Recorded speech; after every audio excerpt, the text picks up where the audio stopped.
Hi, and welcome back to the garden. Today we are going to look at my garden, what it looks like on the first day of July. Some of things aren't working, like broccoli, and some of the things are working insanely well, like tomatoes. So let's dig into it. So we'll start at the same corner we started in last month. This is the double Rose of Sharon, and it's got a ton of buds on it, but no flowers yet. Lots of those little buds all up and down it. I cannot wait for it to flower. And then we've got our hollyhock is looking amazing. No shoots yet, but lots of leaves. And the dahlia, I'm so excited to see which dahlia this is. It's about to burst forth and let me know. This is all one plant here. And then this started coming up, and doesn't it look like corn? I'm gonna wait to see what happens with it. This is the next dahlia. It does not have really any buds that I can see, but giant leaves, and it's looking very happy. I've planted two dahlias here that have not come up yet, but I just planted them about a week ago. So these are the two dahlias, and I've planted two in front of them. Salvia, lemongrass. Planted some hyssop right here for the butterflies. All this bed needs to be watered and weeded, but I'm just showing you real life. Then we've got some milkweed here. I don't think it's going to flower, but there's a chance that a monarch could still put her caterpillars on it and they could eat it down. We've got another dahlia here. It's looking a little rougher, a little beat up by the wind and rain. I've tried staking it up and it keeps pulling against its staking. It doesn't have any buds either. So even if all it does this year is just get leaves and grow its tuber, I'll be super happy. I also planted a petunia here. This is a wave petunia, so it should spread out and fill in this space. There's an echinacea here, and I planted two echinacea roots here and here where the sticks are. They haven't come up yet. This is my cafe au lait dahlia. So just going back to it, I do hope it comes into bud soon. And then this is my favorite corner of the garden. It's also the pollinators' favorite corners. We've got sage, lavender. These are radishes. I actually pulled my first real size radish recently.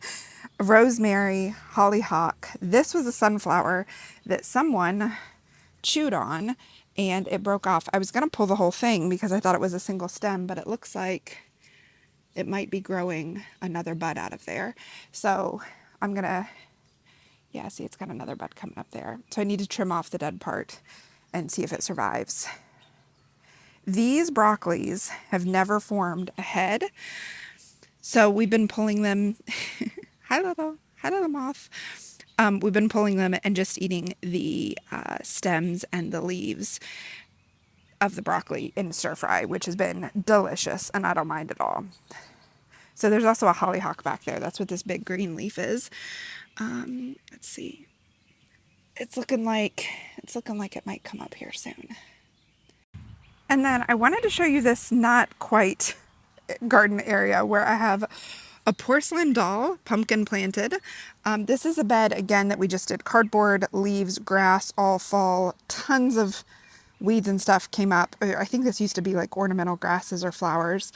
But I also planted two butternuts here. We keep weed whacking this down, so the butternuts should grow over it and kind of keep that at bay. And then letting some goldenrod flower.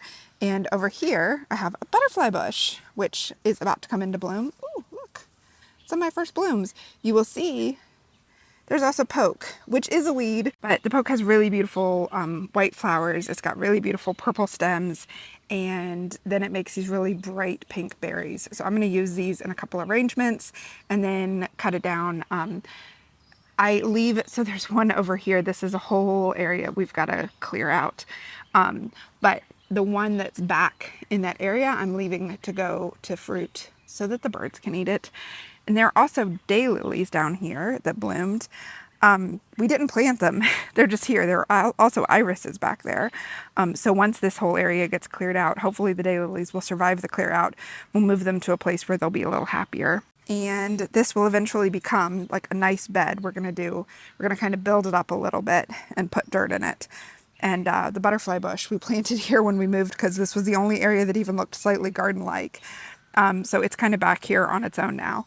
But when all this goldenrod blooms, it'll be beautiful. And then we will cut it down and let the pumpkin take over this whole area.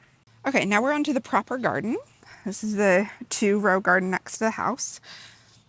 I have a pot here that I put marigolds and sunflowers and a whole variety of flowers in that I just planted just a couple weeks ago. We have a volunteer watermelon growing here. I'm just letting it see what it wants to do. We've got 2 of them. This whole area would need to be weeded, but it's not really the garden. We also have another dahlia, which is in bloom. Well, it's in bud. And I am so excited to see what kind it is, because I know it's not the Cafe au lait, but that's the only one I had labeled. So I don't know what it's going to be, but I'm very excited about it. Looks like it might be white. And then here in a pot, we have some apple mint. I planted it, or I've got it in a pot so that it won't take over, and I'm keeping it near the veggies. I kind of move it around so it doesn't kill the grass that it sits on, but I keep it near the veggies to kind of keep away things that don't like the smell of mint. Then over here, we have a very scraggly start to the flower bed. So this is a cutting flower. So we've got Cosmo right here, if you can see it. There's grass along the thing behind it. I'm not worried about zinnia. And then we planted more Cosmos and zinnias, but they have been eaten down by the bugs. And then we've got zinnias. And the first zinnia has bloomed. I'm so excited. This is an Oklahoma pink. This is from Florette seeds that my mom bought years ago. We've got another zinnia there. We've got a pokeweed here. And you know it's poke because its roots are bright pink. More zinnias. Ooh, a sunflower. This is my second ever sunflower bud. I'm pretty sure this is Lemon Queen, which is a branching variety, so it should have some more in there. It's either Lemon Queen or it's Pro Cut Gold. I'm not sure which. If you know, tell me. Another zinnia about to bloom. More zinnias. I pinched these back so they're blooming later, but they're also much thicker. Like this is just one zinnia plant. Whereas the ones I didn't pinch back are going to bloom sooner, but they're not as thick. This is a Lemon Queen that I got my first bloom off of. I'll show you a picture here of my first ever sunflower. You can see the plant has a couple more branches that are going to bloom soon. This, I believe, hi little buddy, is a Pro Cut Gold Light. He's already starting to get munched on, so I might pick him. So I've been succession planting zinnias. So I have some that I planted back in the early spring, and then I've continued to plant them, to plant the seeds and then plant out the seeds, because if I direct sow them, which I think I did with like this little guy was direct sown, the bugs just really go at them and they don't seem to do very well. So you can see I have a few little seedlets here that have been kind of destroyed by bugs. So I start them inside and then bring them out, and yeah, so the pink will be the first round, and then I have salmon, and then I have envy, which is a green. So I'm hoping to have them all the way up until the first frost. All right, so down here we have the peppers, my Weatherby peppers, that are the seeds that my dad has been saving for 13 years. They're looking great, very happy, not fruiting yet, but doing okay. And then we have what I believe are amaranth. So I direct sowed amaranth here, coral fountain, and love lies bleeding. And I think that's what it is. I gotta tell you, it looks a lot like poke. This one looks a lot like poke, but I did direct seed the amaranth here, so I'm just letting it grow and we'll see what happens. And then this is my mahogany splendor. Now, on the other side of where we've been walking is all vegetables and basil. So let's go back down the row. So to the right here, we have the watermelon and my air conditioning unit, which you can hear. So these are sweet baby, sugar baby watermelons. And then here we have kale that we direct sowed and Swiss chard.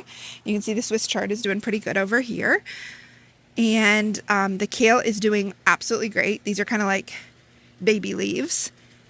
And we got marigolds mixed in. These all just flowered just for this video. And then here we have a volunteer. I believe it's going to be a watermelon. You can see we've got buds all over it and flowers. And we're about to discover what it is. A cantaloupe, a watermelon. I don't think a squash. The leaves, the fact that the leaves are cut like this, the internet tells me, is probably a watermelon. But I'm pretty excited about all the flowers. Okay, and then behind that we have cinnamon basil, and I am letting the cinnamon basil go to flower. I'm letting about half of it go to flower for my bouquets. That's actually why I grew it, was for cut flower bouquets. I was hoping that my sunflowers and zinnias would be a little further along when my basil all started to flower. I've been cutting from it, so this I'm leaving for eating. I'm keeping it cut down so it doesn't go to flower, and because when it does go to flower, it tends to get a little more bitter and it stops producing good leaves. So this, just by not keeping that top budding, like if you keep this part pinched back, it won't flower. But I let all these flower because I think it's beautiful and they smell amazing. And so I've been putting them in, just in vases in my house, and they're awesome. So that's all cinnamon basil. And then we have a mountain fresh tomato, which seems to be not loving the heat. He's got a couple little things here where he might flower. His growing point is not looking very happy. He looks just small compared to the other ones, kind of puny. So I'm not sure if he's going to make it. We've got more marigolds that I started from seed, more basil. This is just regular Genovese basil. And then the kale. So I've been harvesting from this kale and I've easily gotten a couple pounds this month from this kale, and I need to harvest it again. You can see one of these is black Russian and one is red something. I'll put the title on the screen. And then we have the other mountain fresh that I was given a start of. This guy is doing so well. I'm using just 2 branches from my birch tree as the as a kind of trellis for him, and I'm doing kind of like a Florida weave as he grows in between the trellis to keep him attached. They might be a little weak, but mountain fresh are determinate, so he's not going to just keep growing forever. He's going to reach a certain height and then stop. So they're also called bush tomatoes when they grow like that. You can see he's got several tomatoes on there. I cannot wait. So these are like slicing tomatoes. I'm just so extremely excited. Let's look at them this way. You can see I'm so excited. I don't know how long it's going to take for those to finish developing, but I want them today. And you can see he's got several more sets of flowers. And he's growing great. So his little friend down there doesn't look like he's doing so well in the heat, but he might also, this dirt has been barely amended. It has the compost and topsoil mix, maybe an inch thick on top of just our regular tilled clay topsoil. So I think that might be why the other tomato isn't doing so great. And also why my flowers are not doing so great. Okay, so we also have, so this is a Smoke and Ed Carolina Reaper that we just bought at Lowe's. We weren't able to get any of our Carolina Reapers to grow from seed. And this guy's been being eaten on by something, but we're going to put him in a grow bag and hopefully he'll do a little better with a little compost and a feed. Hopefully he'll survive and make us some hot peppers. So now let's go over to the teepees. Okay, so first up, right in front of the air conditioner, are my sugar baby watermelons. I am trying to train these to grow up this teepee. They don't care to. They're not very invested in it. Not like the cucumbers, which are reaching out their hands to grow like crazy. So you can see this guy's even attaching himself to himself down there. I think it's fascinating, these little growy arms. So I have a string tied very loosely around his body to try to get him to grow up the string. And I have the same thing for this guy. And this guy, I'm going to move him over, maybe around, maybe up like this. I've just been waiting for him to put on a little more length, and I will make him go up this as well. You can see over there we have one that's doing good and one that's looking a little dead. And so it looks like we'll probably have 2 or 3 sugar baby vines. But we also have these volunteer vines that we think are watermelon, so we're not too worried about our watermelon supply. And then here we have pickling cucumbers. So this is a bale of hay that we're getting rid of. Look, ooh. our first cucumber flowers.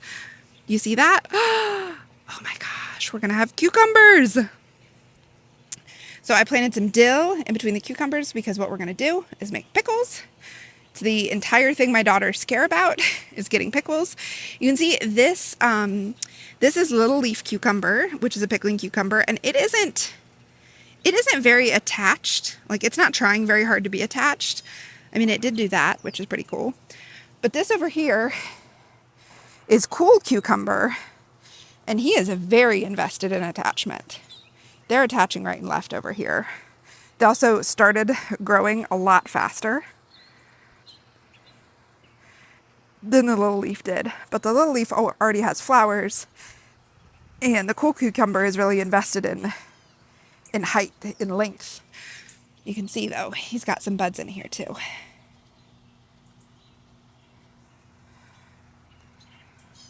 This just amazes me. Like, it completely is awesome to me how they climb up that.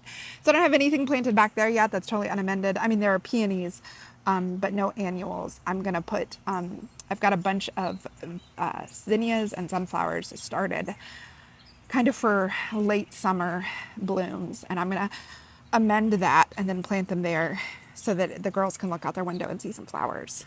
I hope. Okay, now let's go over and check out the tomatoes in the raised beds. All right, so in my last update, we had just built this, and you can see the sun gold are loving it. I have been, feels like butchering the sun gold, trying to take off all their lower leaves so that they don't have too much moisture and they don't get too humid. You can see they have set so many little trusses of tomatoes, which is just a fun word, trusses of tomatoes. You can see this one here, there's this one here, this one here, this arm going out this way. I should have never let get this long. So I've trimmed off the growing end. So once it produces these tomatoes, I will go on and cut it back there so that it doesn't keep growing, because I have a tomato here as well, who's also setting tomatoes. This is also a sun gold. He is loving on this T-post. So I have 3 plants there. The middle plant really isn't doing anything. Well, he's got some buds. But if they get a little too crowded or I see a little bit of mold, I might take out the middle one because that might be too many. Look how many tomatoes this guy has. So many. So also in this bed are basil, and that is a poblano pepper, which is looking quite good actually. He was looking pretty peaked, but he's doing okay. And then across the arch is more sun gold. These guys are a little more ruly. I've kept these in check a little bit without letting them go too crazy, but you can see all the tomatoes they've put on as well. So crazy. And in here we have a bell pepper. We have 2, these are glow baby bell peppers. And then we bought this hot banana pepper that we're going to probably plant here because I don't think this bell is going to get very big. So these were started from seed, as were the sun golds and all the basil that you see in these beds. I'm very excited about these flowers because that means tomatoes.